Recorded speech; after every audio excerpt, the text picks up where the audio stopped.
I invited Geoffrey here today because he has been very successful in working with other organizations and institutions and bringing them together to better serve children and families. We have a lot going on in our community. A great deal has been built over the last 10 to 15 years. Many of you have been directly involved with some of these service agencies and providing agencies. But I thought that there could be something here that we could learn a little bit about today. What are some of the unique kinds of structures that exist in Harlem? What did it take? How did it evolve to create the kind of enterprise that he has built? And then again, what's the bottom line? The bottom line is improving student achievement, increasing our graduation rates, keeping our kids in school. That's the bottom line. More and more of our young people graduating from high school, able to enter the world of work, able to go on to colleges and universities of their choice. How can we as a community better come together, both the education side and this family health support side, faith community side, everyone else who's out there serving kids, how can we better come together? I want to talk a little bit about what I think is facing us in education. But I don't want to do that before I say a word about the issue of violence. You know, we as adults have to tackle head on, straightforward, this issue of violence as it impacts our children. And I will tell you that it is a national crisis right now. I first came in contact with this issue some years after Manny and I went our separate ways, and I was running the program that I'm running now in Harlem in about '85, when a strange thing began to happen to my kids in the Harlem Children's Zone. They began to be killed. We lost the first boy at '85, and I know how upset we all were about that day. In '86, we lost 2 kids. In '87, we lost 4 kids. In 1989, we lost 7 kids in that one year. And I'm not talking about 7 kids from Harlem, even 7 kids from the community. I'm talking about 7 kids who were in my relatively small program, killed by handguns. And I had what I considered to be a pretty good education at Bowdoin, majored in psychology, sociology, and did my graduate work at Harvard at the Ed School, and felt like I was prepared to come and help my community. But there had not been one professor who had even spent 5 minutes helping me figure out how to keep children alive. We were totally unprepared for the level of violence that we were facing on the streets. And there are a number of us who got together with Marion Wright Edelman, the president of the Children's Defense Fund, to start something that we call the Black Community Crusade for Children. Because we were saying, in particular for poor black children, we were losing more children in 1 year than we had hangings in the South in the history post the end of slavery. Now you hear what I'm saying? We were losing more children, black children, in 1 year than all the hangings in the South, and no one was doing anything about it. It was just happening as if it was normal. Our kids being slaughtered on the streets as if that was normal. And we began to try and figure out a strategy how we could go out and say to the people of this country that we had a crisis going on in our community. And we had to tackle that crisis. And it's a funny thing because I began to try and understand. I felt like I knew something about violence, but I had no idea what was happening in my community of Harlem and why we were having so many of our kids being killed. So finally, I did something I should have done right away. I decided I'd get a bunch of my kids together and I, really talk about this, right? It takes a genius to figure that one out, right? So I get a bunch of my kids together. By now, I'm not as young as I used to be. I'm not doing as much direct service, and I had forgotten a couple of things about working with adolescents, right? Like one of the things, you get a bunch of adolescents together and they don't know one another and you ask them a question, you have to realize for some reason they have to answer you with as few words as humanly possible, right? And so I got the kids together and I was trying to have this serious conversation with them. I said, look, I want to talk to you all about the issues of violence. So I have some questions. I want to know what's happening on the streets and why it's so violent out there, right? Nothing. I mean, I just silence, just nothing. I said, someone tell me what's happening on the streets, give me an idea. Nothing. I said, come on, somebody, finally in the back. I said, yes, please. Kid gets up and he says, all right, I'm gonna break this down for you. It's rough out there. And he sits down. That's it, right? And all the other kids are shaking their heads like, yeah, he told him, man. I'm like, oh, man. Right? So I said, okay, well, give me a little bit more of this number. I said, what are you doing? How are you coping with it? I mean, what are your skills? What are you guys doing? And somebody said, oh, nothing. It's quiet. Like, come on, somebody, please. So finally, a girl stood up. She said, okay, look, you gotta do what you gotta do, right? And they like, she told the whole, I was like, I'm not getting anywhere with this anymore. So I decided to do something I called cheap tricks, right? What I decided was, I wouldn't come in my jacket and tie. Manny mentioned I'm a martial arts instructor, have been for the last 25 years. I would come with my karate gi on, with my black belt. I'd bring some of my advanced students. I'd come out, I'd do some fancy kicks and some throws and throw some kids around in the air, right? And it was amazing because I would say exactly the same thing, right? I'd come out in my jacket and tie. I'd have the kids there. I'd say, look, I want to talk to you all about the issues of violence because violence starts a circle of events and a circle has no end. Right? And the kids would sit there and they'd be like, what's this guy talking? I don't want to listen to this guy. I don't hear this guy. Right? And get nothing, right? I come out, I put my gi on. I'd say, I want to talk to you all about the issues of violence. Because violence starts a circle. And you know a circle has no end. And the kids would sit there and say, wow, listen to that deep Eastern philosophy. This dude is deep, man. Check him out, right? And it was amazing because they began to open up and talk to me about what I called in my book, the codes of violence. And I had forgotten about these codes. And we as adults, we don't remember how traumatic it was if when you were a teenager, you were ever involved in a violent confrontation. And the kids talked about codes, and when they began to talk about their codes, I remembered our codes. In the Bronx, where I grew up, if there was going to be a fight, it almost always happened at school. And at the school, your friend wouldn't come up and whisper in your ear, right, and say that. They'd wait till you were sitting at that long cafeteria table. And they'd wait till everybody was around, and they'd stand up and they'd say, hey, Geoffrey. Say, yes. Leroy, he's looking for you, man. Right? The moment they said that, the whole cafeteria would get quiet, right? And everybody would look at you because everybody wanted to see what your reaction was going to be. Because you know the Bronx had a series of codes about how you were to conduct yourself when you were approaching violence, which meant that you were supposed to be bad, right? You had to act like you was there. So I'd look around, I see Leroy wasn't there, and I stand and say, Leroy's looking for who? He's looking for me. Tell Leroy I'm here. I'm not scared of Leroy. Any time, any place, baby. And I'm thinking, oh my goodness, Leroy gonna beat me up again. So you know, 3 o'clock comes. I'm no fool. I'm not going out the front door because I know Leroy's out there. I'm gonna slide out the side door, right? And you go out that slide door, and it was your worst nightmare, right? There'd be 1,000 kids out there. I don't know how everybody knew about the fight, right? 1,000 kids out there. And the kids would part like the parting of the Red Sea. And who would come down the middle? Leroy. Now look, the codes were clear. Everybody's watching. If you don't fight, then everybody assumes you are fair game. They're going to take your lunch money. They're going to be... So now you got no choice. I don't care if you wanted to fight or not. The code said at this point, you know you had to fight. You had to act like you wanted to fight. Right? You had to convince everybody else not to mess with you. So here, every fight in the Bronx started the same way. Leroy come down. I say, Leroy, you looking for me? He said, yeah, I'm looking for you. I said, well, here I am. He said, well, here I am. I said, so what you gonna do? He said, what you gonna do? I said, what you think you been? He said, what you think you been? And right at that moment, he had all that good body English going, right? Your best friend, your good buddy. he'd take your hand and make you hit the other kid with your hand, right?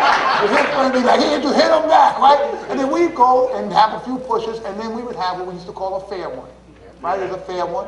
You go out and fight, and just two people, and if anyone got hurt, right, you got a busted nose, so the fight was over. Otherwise, you had to figure out who won.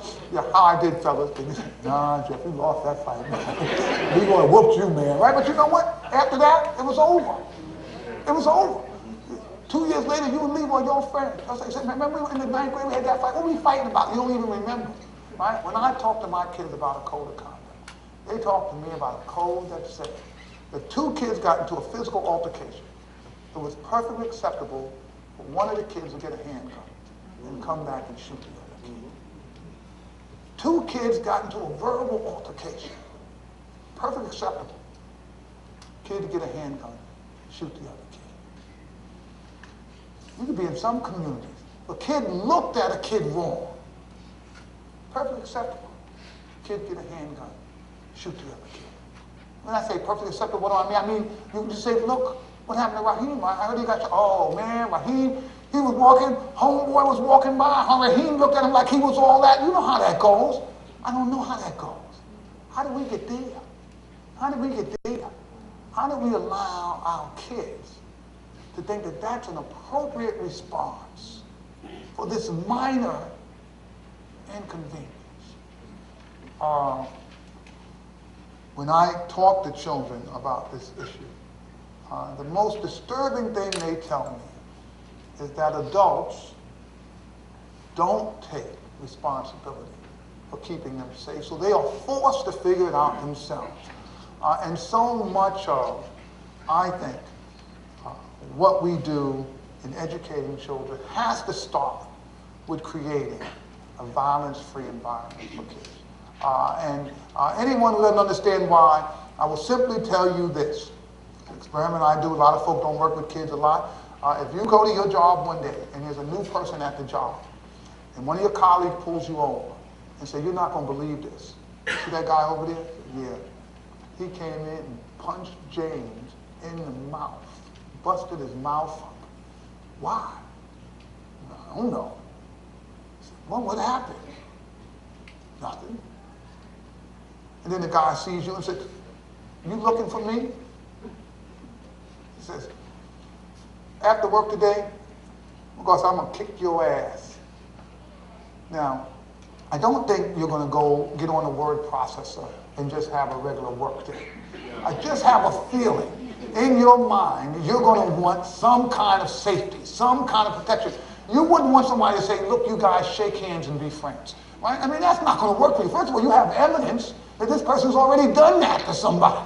The second thing is, what will happen to your body when it is faced with fear for physical safety will make it impossible for you to concentrate on anything else except resolving that conflict. You will get no work done that day. You will not be able to focus on high order thinking.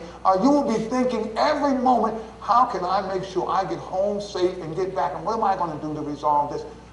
We allow young people to live in worlds where they have to figure all this out for themselves, where there is nobody coming in saying, we're going to protect you. So one of the challenges we have in dealing with young people, and this is not just school, this is all over our community, is dealing with the issue of safety. And one of the things we did in Harlem, we said, look, we had enough of this.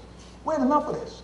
Every summer, we get thousands of kids, and we march through Harlem because we let the community know we are not going to have our kids slaughtered anymore. It is not going to happen in a way where we just think, oh, it's no big deal that so-and-so got killed. I mean, that's a community response. The young people have to understand that we're with them on the front lines on this issue because it's more than they can take care of by themselves. And I will tell you this, a funny thing happens when adults step forward. You know, it's a funny thing. When adults step forward, now kids always have us outnumbered, right? So usually it's one adult, it's 8 kids. That's a different dynamic.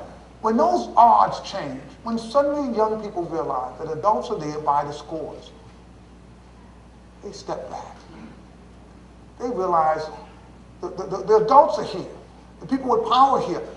We don't exercise that power in front of our young people when it comes to their safety. And if we come out and support in massive numbers their safety, you will begin to see a change in the communities that you take these actions in. Now let me get to this issue I wanted to talk to you about, with you about education, our children, and why we ended up creating the Harlem Children's Zone. In the state of New York, only about 37% of African American students met the state standards in English by the 4th grade. It's just pretty incomprehensible. By the 8th grade, the number's about 24%.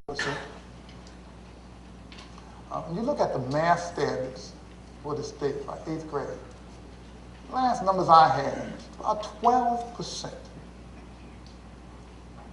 12%.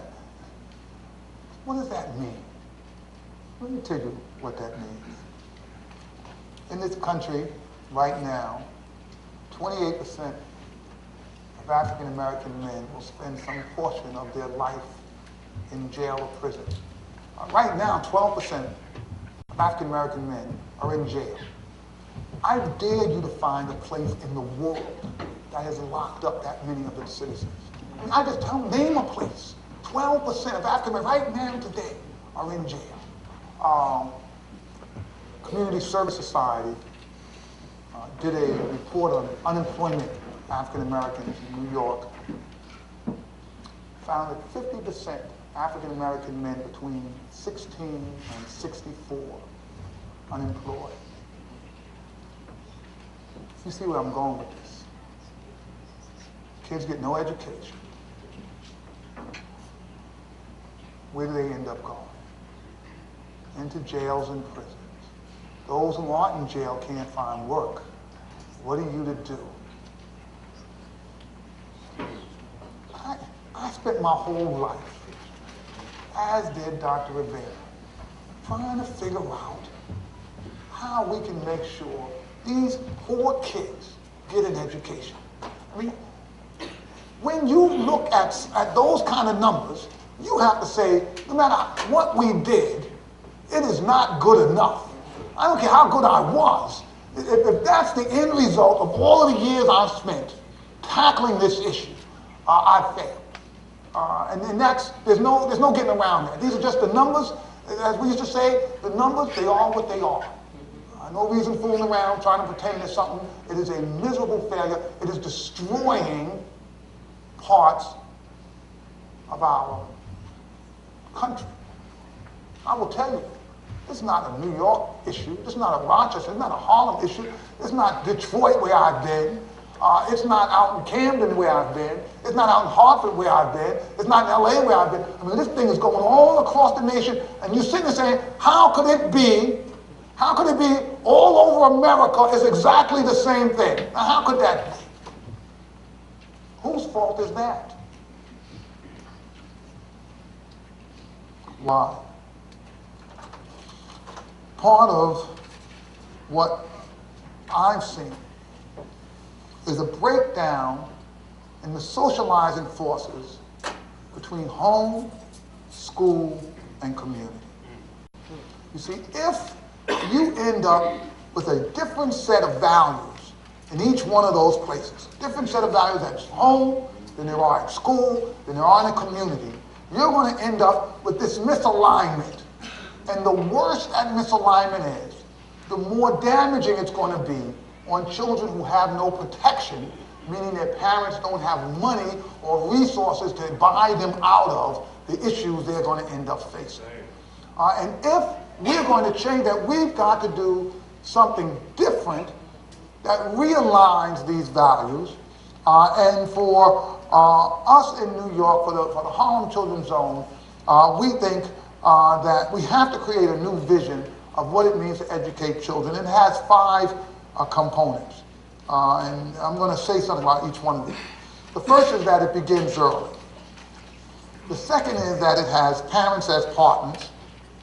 The third is that it has schools redesigned for success. The fourth is that the community must become a positive support medium. And the fifth is that evaluation has to be a tool to help drive student outcomes. Let me say a little bit about this first issue. How early, you have to start early, but how early should you start? This is the problem in America. Some of us, and see this because I have a 7-year-old. Now, when I had the 7-year-old, when my wife got pregnant, right from that moment, I got into a information-seeking mode that never has cut off. And understand, I started reading about everything. I was like, honey, you shouldn't read that. Don't drink that, honey. She was like, you better get out of here. I was like, no, but right here in the book it says that, you get all this stuff. Look, they said, talk to the baby in the womb. Say, hey, babe, how you doing in here?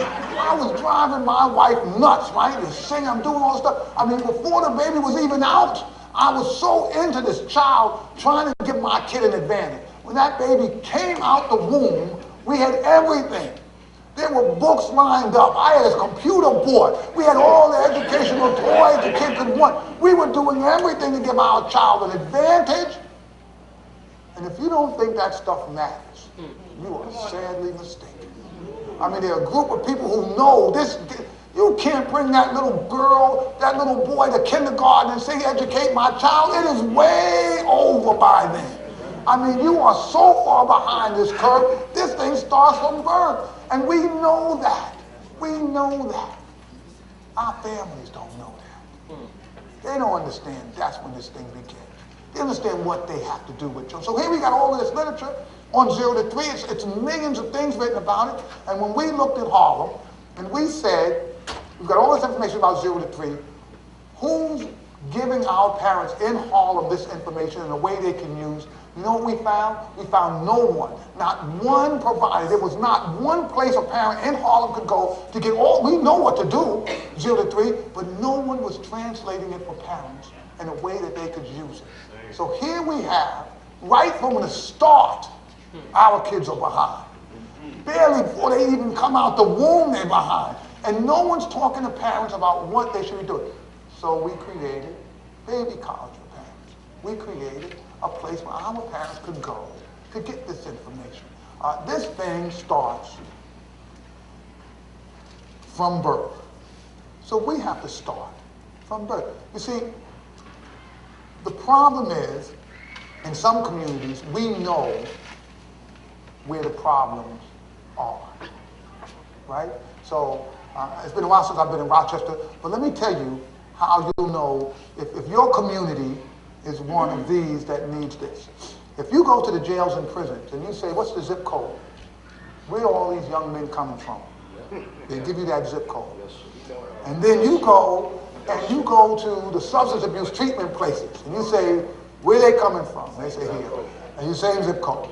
And then you go to child welfare and you say, where are these families breaking up? They get the same zip code. And then you go look at the schools and say, where are the least performing schools or worse? Same zip. Now, this is the communities we're talking about. We know, see, I don't have to do any scientific tests. I don't have to go out and do a major evaluation. I know, right? I know where the problem is, right there. And how many kids need it? I don't got to figure out, is this kid? Everybody needs it. It's not one of those things where you get dirty. Everybody, I mean, you know, look, the chances are they're not going to make it. We know that. That ain't no mystery. What do we do about it? First, we start early. Second, parents as partners. This one of the areas that I just think in our field we've not done a really good job is we've not figured out how to help our parents teach their own children. We just haven't been able to connect with them. We come up with stuff that here's a good thing that educators love to say to parents: turn the TV off. Right? Now, the only people that say that are people who don't have children. Right? If you have a child, y'all not feeling me now. If you have a child, you know that TV is your best friend. You know that the moment you come in there, look, you got two choices. Either I'm the toy or the TV's on. Right? That's it. So telling a parent who has no options at all, and you know what? You don't say, look, turn the TV off and watch your life become hell. Right? You don't say that. You say, turn the TV off like all of us do it. What's wrong with you?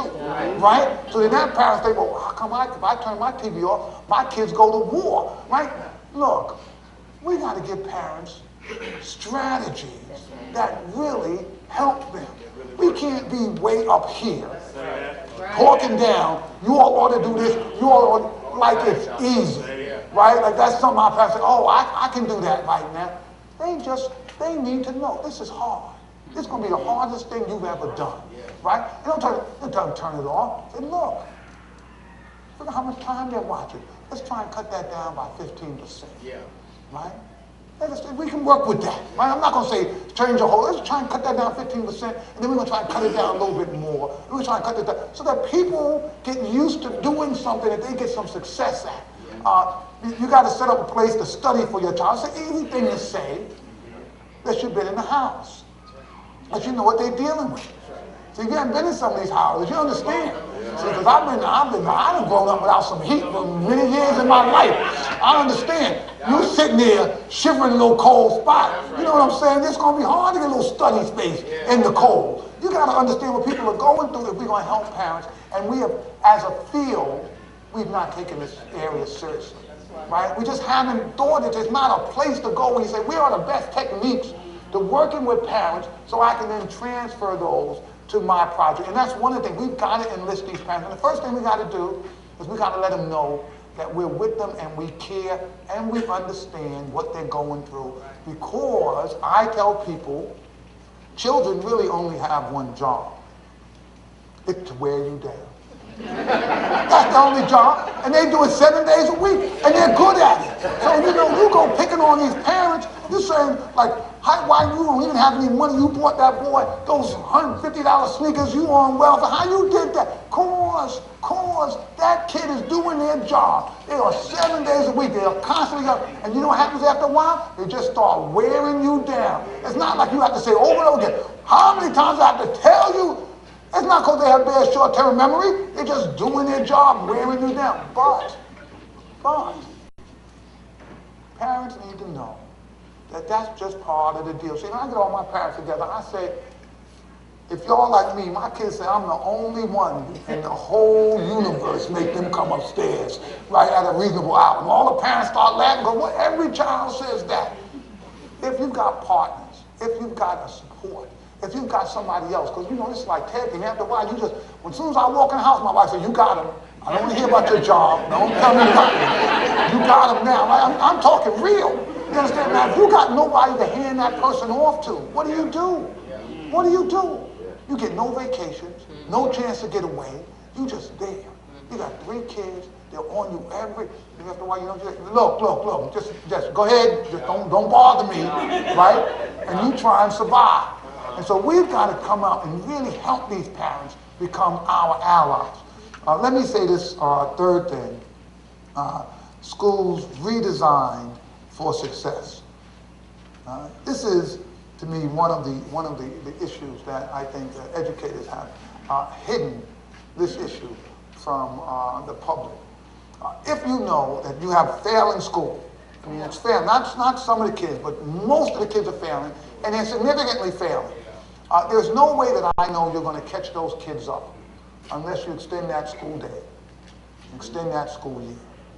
Because see, what's happening in the middle class schools is they are great teachers, great leaders. Those kids start learning. First thing they come in, last thing when they leave. So if my kid is 2 years behind, and you change everything, the school gets great, the teachers are great, everything gets even, and he's 2 years behind, all I see is that kid staying 2 years behind. Because they're not going to somehow get smarter than those other kids over there. So if we're not prepared to start talking about how we redesign schools that are failing, so that we allow these kids to have more time on task, I don't see how we're going to end up changing for real the education outcomes. And this is a big, I get in trouble all over America on this issue, because it's a big issue. People are like, well, you're talking about extending the school day? How many? Yes. We got, look, this is the problem. If these kids are going to succeed, then some of us are going to have to work harder. and long. Say that again. I just tell you that I don't know any way around that. And I tell everybody in the schools I run, I don't have nearly as many schools as Dr. Rivera. But this is the deal. I tell everybody, if my students 4 years from now aren't successful, I'm firing myself. There you go. Watch it. Right? Watch it. I'm firing, but you know what, wait, because this is what I tell my staff though. But I say I'm firing myself, but I'm the last one leaving. All right? I'm telling them. It's true. So this issue about, and you know what? If that was the case, guess what? In these failing schools, guess what would be happening?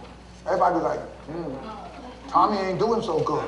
I better stay late tonight, right? Because Tommy don't do good, I'm not doing good. When it gets like that, then we do what we have to do, right? To be successful. And in these schools, that's what we got to do. We got to figure out how we redesign these places so these kids will learn. Let me say this other one, which is the community has to become a positive support medium for kids. Schools can't do this by themselves, right? And I had this epiphany up in Maine. I went to my undergrad school is Bowdoin up in Maine. I'm on a board up there. I'm at a board meeting one day. I'm staying with some friends. It's early in the morning. It's one of those really crisp fall mornings in Maine. It's kind of chilly out. The kids are going to school. So the parents go to the door. The bus pulls up to the lane. The bus driver opens the door, waves to the kids. The kids wave. The parents wave. They're standing there with their coffee. It's steaming in the air. The kids skip, I swear to God, they skip down the lane, right? And I'm looking at this vision. I said, this is like TV. Look at this, right? This is really wonderful. And I'm thinking at that same moment what my kids are dealing with in Harlem, right? A lot of the kids, it's cold in Harlem that morning. A lot of them don't have heat. They don't have hot water. Getting up is not this wonderful thing, it's a struggle. Instead of having this wonderful community, their parents are telling them, look, when you go down those stairs, you be careful, especially when you get to floor 3. You make sure you don't cross over there where those guys are, because you know what's happening over there. And don't you talk to anybody. If you see that, you get all of these different messages. See, here's one community that's embracing and loving their children. Right? You say, oh, it's so wonderful, hi, everybody. Here's this other community that's actually out to destroy its children. And you put both of those kids in front of a teacher at the same time and think those kids are going to learn the same. Not going to happen. Not going to happen. We've got to rebuild the communities that are falling. Same community.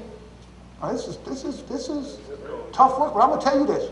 When we started this project in Harlem, people wouldn't be caught dead in the neighborhood we were working in. They wouldn't walk their dogs in that neighborhood.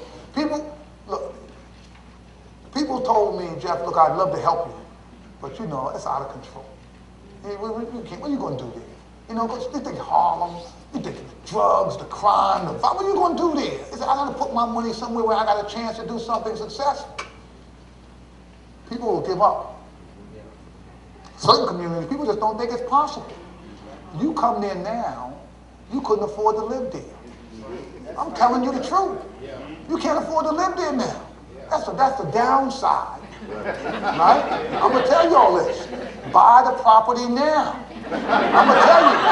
It's a big mistake we made. Right? It's a big mistake we made. But the thought that you can't change these communities around, you have to put that out your mind. You absolutely can turn these communities around and turn them from communities that seem wholly out of control to community. You walk down the community and say, wow, look at them. There's flowers out. Oh, the tree. Oh, this is gorgeous. That's hard work. Totally doable. We got to do that if our children are going to succeed. One of the things that I tell folk is, in most of our communities, there's no more Ms. Lipscomb. When I was growing up in the South Bronx, it was a terrible place, a lot of social chaos, but the adults were in control. They were involved in our life. And Ms. Lipscomb, she didn't have a regular job. Her job was to look out her front window and tell our parents everything we did, right? That was the woman's job, right? She was on her job all the time. And we lived in fear of this woman because the adults were involved in our life. They were standing there, they knew us by name. When I was growing up, you seen a senior citizen coming down with one of those carriages filled with groceries. You had to help them up those stairs. You were expected to take those groceries out and put them up on her table so she wouldn't have to look. We knew that we were connected to our community, that the adults played a role. Nowadays, people don't want to know the kids. They don't want to say to these kids. We've got to go back in our communities and reinvigorate these communities with our own sense of culture, our own sense of pride, our own sense of togetherness, and you'll be amazed what happens. I mean, it's just, people go in and they say, miracle. Oh, this is a miracle. Oh, look at this. Now people go and say, why are you working here, Jeff? You don't look like nothing's wrong with this place over here. Yeah, that's years later. And it feels different for our children. And that's what we want. So we have to redesign these communities. And let me just say this last thing, which is evaluation has to be a tool to help children. We evaluate everything we do. And I'm a big believer in evaluation. I'm a big believer in testing. And I think we ought to know how our children face and how they fare in comparison to others. But what typically happens in New York City is we give the test, and I tell our chancellor that I could save him a lot of money in testing. Because over the years, I've become somewhat clairvoyant about schools and test scores. And it goes a little bit like this. I go to school, I see 75% of the students have failed for the last 10 years. Same staff, get clairvoyant, and I just say, I think next year 75%, give or take a percentage point, are going to fail, and you know what, I'm always right.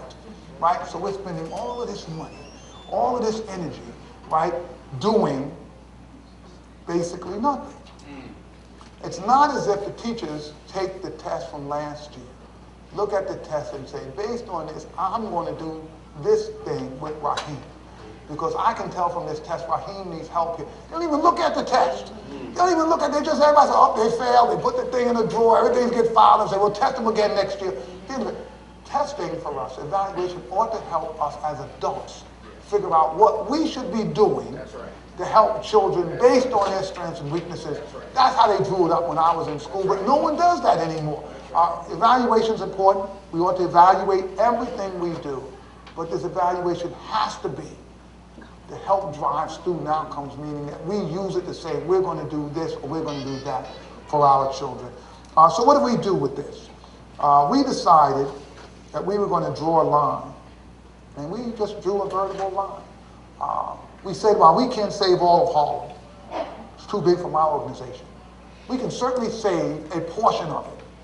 And we decided what that number was. And we started out with 3,000 children in this 23-block area. And we expanded it to 6,500 children in a 62-block area. And we said, those are our kids. And for those kids, we're not going to do one thing, we're going to do everything. We start at birth with baby college. We have great 4-year-old programs. I will tell you this, I have one of the best 4-year-old programs in the country. My 4-year-olds, Harlem kids, learn in 3 languages: French, Spanish, and English. I've got 100% of them for the last 2 years that tested on a Bracken scale at average or above average, where the Bracken is normed nationally, so 16% of even middle-class kids will fail the exam. We had 100% of Harlem kids for 2 years in a row with student-teacher ratios 4-to-1. Right? But look, I said we were serious. Y'all might think I'm kidding. I'm not kidding about this. There's no question it's not the kids. Right? There's no question it's not the kids. So there's not a question there, right? And the question is, are we doing what the kids need so we get all of them to succeed? I don't want 70% of the kids to succeed. I want all the kids to succeed. So the question is, what do we have to do? And you know what? People, when we started this, people say, what you going to do? You're going to raise that kind of money that you're going to think, we're going to raise the money because we're going to do this. We can't do it for everybody. But we went right into the heart of the problem. Right? We went right where we knew those reading scores were at the bottom. We knew all of it. We said, in this group, these are ours. We're going to save these. We're going to get them all out of here. And we're going to prove this is not a question of can you do it, but will you do it? And it's a matter of public will. Are we prepared to spend the money? Are we prepared to reorganize ourselves? Are we prepared to put the children first before everything else? All the politics, The children come first. Are we prepared to do that? And if the answer is yes, then we can do that. So those kids have a best practice program to go to no matter what age they are. Have the best middle school program, have the best high school program. If you live in that zone, you are connected right through to college. And we don't just get them in college, we get them through college. And so it's a difference between getting kids to college and getting them through college. Those are two different things. We are staying with these kids till they are through college because that to us is victory. Victory doesn't end. It used to be for us at high school. Because you could almost make it a high school diploma when I was growing up. But you know what? Those days are long gone. These kids need a real formal education, and they need to come out here with some skills if they're ever going to compete. If they're ever going to compete. Now, if we're preparing them to compete, then we've got to give them those set of skills. We go door by door, block by block. We reorganize these communities. We make sure that my staff understands that we've got to hit certain targets. That's right. And they know what those targets are. And if they don't hit them, they got to find another job. They may be good people. I will tell you, education is not for everybody. Everybody don't have this. It's a science to educating kids. And it takes more than I love children. I know a lot of people love children, but couldn't educate a kid to tie their shoes, right? I mean, it's a skill to be able to educate a child, and a privilege. I think, by the way, and I'm going to go on the record, our teachers are woefully underpaid. I think that. But I think they got to work longer days and a longer year. I think we got to do both of those things. I think we got to pay them for full-time work. Right? That's my theory. And I think that's what it's going to take in these communities. Now look, in some communities this thing is going fine. In these communities, things aren't going fine. So let me leave you with two challenges. The first challenge is that part of our job has to be to get kids to get a new sense of optimism. The second part is that we've got to be prepared to think outside the box. So let me just say a little bit about this first thing. When I wrote my second book, Reaching Up for Manhood, the thing that scared me the most was the number of our children, in particular children of color, who are killing themselves. This huge issue of suicide. And I was thinking, here we are in the richest, the best country in the world, and why is it that some of our kids who are 14 don't want to live to see 15? And the thing I started thinking about is there are a number of our kids who don't have faith. I'm talking that religious faith. I'm talking that stuff that when you say I'm a Protestant and grew up a Baptist. When I grew up, people testified about faith. They got up and they started talking about that I had cancer and the doctor said I was going to live and I prayed and my faith pulled me through. And we learned about faith.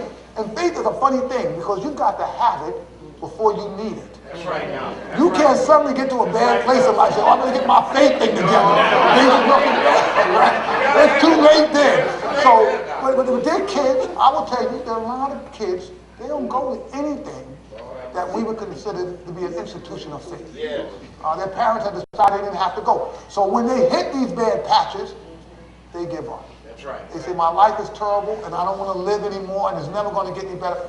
And so whenever I think about this issue of optimism, I remember a teacher I had when I was in high school who had a way of looking at the world where the class was always half full.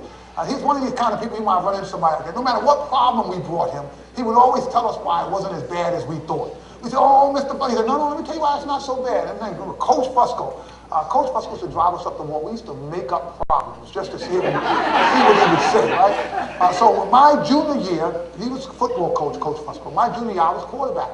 We had a team of seniors, very experienced team. We almost won our league championship, lost it by 1 point. The next year, all the seniors graduate. Now, I'm a senior. A bunch of sophomores come on the team. And I look at the team, I'm looking, I said, Coach, look at these kids, they're so small. Coach said, Jeff, they're small, but they're fast. And we're going to have a team of speed this year, right? Okay, that's great. 3 weeks later, we have time trial. Coach, they're slow. He says, yes, but don't you see the brilliance of this, Jeff? Everybody's going to see how small they are. They're going to think they're fast. They're really slow. It's going to throw off the timing of that there's plays in the back. I want to show you, right? So can we have our first game with plays for small people who are slow, and we lose. and we lose our second game, and we lose our third game, and we lose our fourth game. Now, my fourth game, I'm starting to panic. I go to coach, I say, Coach, look, we only have 8 games this season. We're 0-4. He said, Jeff, wait, Jeff, calm down. He said, we're going to have a great second half. We'll end up 500. That's going to be very respectable. Don't worry about it. It's been good. We lose our 5th game. We lose our 6th game. We lose our 7th game. Now, by the 7th game, Jeff Canada is finished with football. I don't play anymore. We're playing the #1 team. They're undefeated. It's Saturday morning. I'm sitting at my locker. I'm not getting dressed.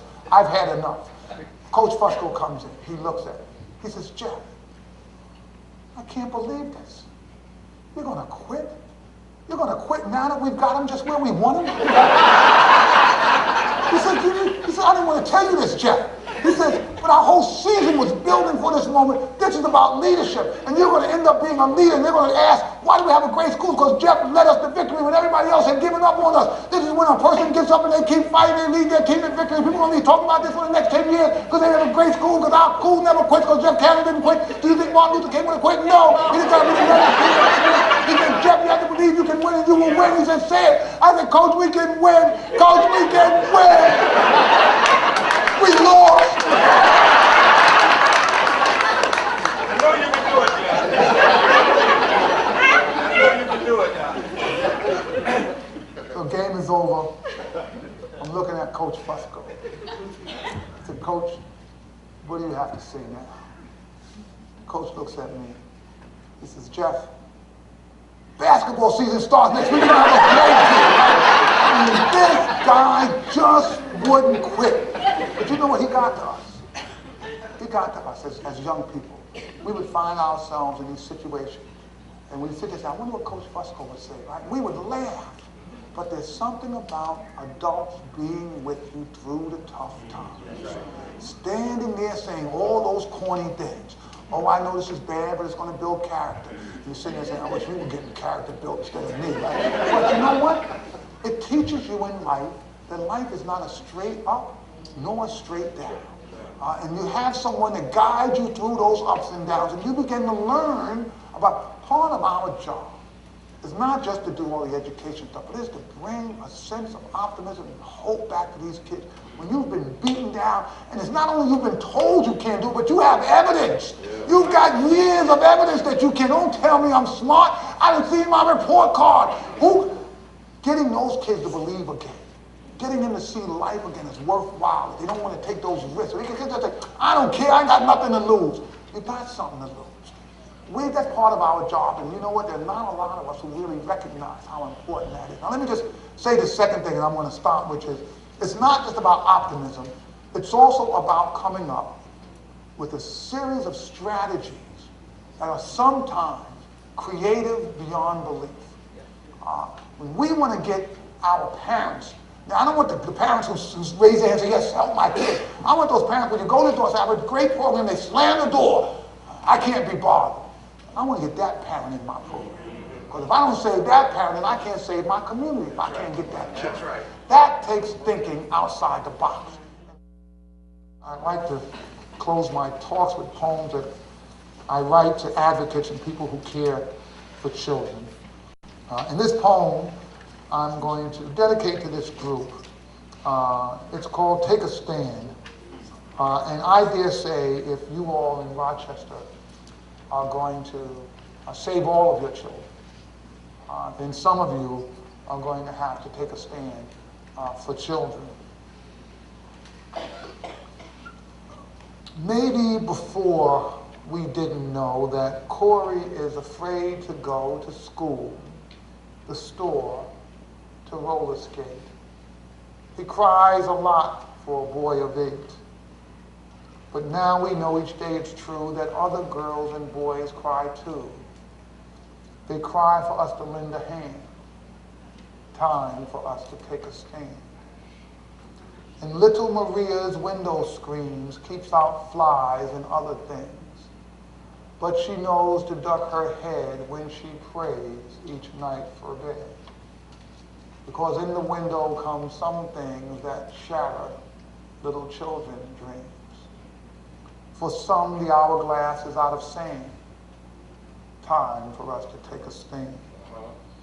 And Charlie's deepest secret wishes is someone to smother him with kisses and squeeze and hug him tight, so tight, while he pretends to put up a fight. Or at least someone to be at home who misses him. He's so alone. Who allowed this child's forsaken land? Look in the mirror, take a stand. And on the Sabbath when we pray to our God, we often say, "Oh Jesus, Muhammad, Abraham, I come to better understand how to learn to love and give and lead the life you taught to live. In faith we must join hand in hand. Suffer the children, take a stand." And tonight some child will go to bed, no food, no place to lay their head, no hand to hold, no lap to sit, to give slobbery kisses from slobbery lips. So you and I, we must succeed in this crusade, this holy deed, to say to the children of this land, have hope, we're here, we take a stand. Thank you very much. There are many families that have needs that are similar to the families that Geoffrey works with and in Harlem. We have an area of our city, and some of you work in that area, and you know that area very well, where if you look at reports, we would find high concentrations of lead poisoning, high concentration of STDs, AIDS. Various reports have indicated high levels of exposure to violence. Too many kids seeing violence in the streets and witnessing that. We have in this one area of our city, which some of you know, high concentrations of illiteracy.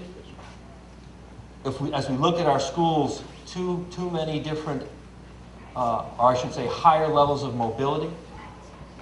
The highest unemployment is in this one area of the city, 8.3% as compared to 4.7%. As we look at the 6 schools in this one area of our city, 97% eligible for free and reduced lunch as compared to 86% in other elementary schools. The median household income in this one area of our city is roughly $8,600 as compared to $22,000 in the region. This same area of the city has the highest concentration of hospitalizations for asthma, diabetes, hypertension, the lowest concentration of kids who actually are able to visit with a doctor. Guess where? It's in the northeast section of our city. Some of you are very familiar with that area. Children from school 6, school 8, school 22, school 45, school 9. What I'm proposing is that we look at perhaps creating our own zone here, our own children's zone, where we figure out a better way of integrating some of the many services that we are providing for children in that area. And you know what? As Geoffrey said, it's reflected in the educational profile as well. As we look at our high school graduates, the lowest percentage of graduates, you look at their zip codes, from that area. That area also represents about 15.2% of all elementary children in the district, 2,656 children. The lowest percentage of kids attending pre-K programs. We don't even have all of our kids in pre-K programs. The lowest percent is in this zip code area. Same thing with a PACE study on literacy.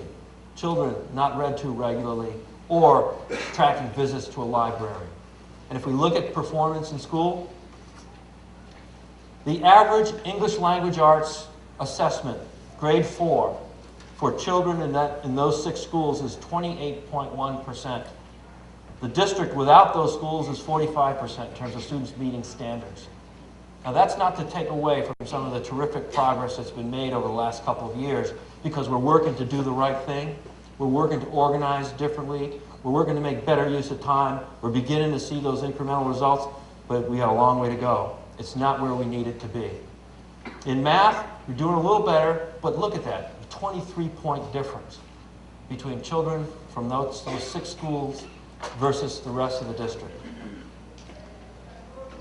One of the things that we want to do is continue to build on some of the change that we've put in place for some of these schools. We're working to do things very differently in terms of providing the kind of training for people, bringing the best faculty that we can, and making other investments in after-school programs. And we're even trying to get money to be able to provide summer school sessions for at least 4 to 6 weeks so we can have that longer year and get away from the old agrarian calendar of 180 days. If we are committed and held accountable for improving schools, one of the things that we could do, if we could find a better way of integrating our strategies and services for families through a commitment to do things differently and better, working more collaboratively, and enhancing the capability of families, we can make a difference, a significant difference, for 15% of the district's population. We're committed to building the best schools. We need to deliver the highest quality of services in a collaborative and, I believe, more efficient way. Right now, there are lots of things going on. I know I'm going to leave somebody out, but you've got the Health Safety Net is looking at different ways of delivering health care. You've got Wilson Commencement Park and some of their after-school programs. You've got Baden Street Settlement providing after-school programs. You've got a host of services. United Way funds different agencies. Different foundations are represented here today. You fund services. I'm not saying that we necessarily need more services. We need to make certain that we're doing the right thing, that we're coordinating our efforts and in a much more integrated, collaborative way. And we're tracking performance. Performance of not just the services that we deliver, but the performance of our kids.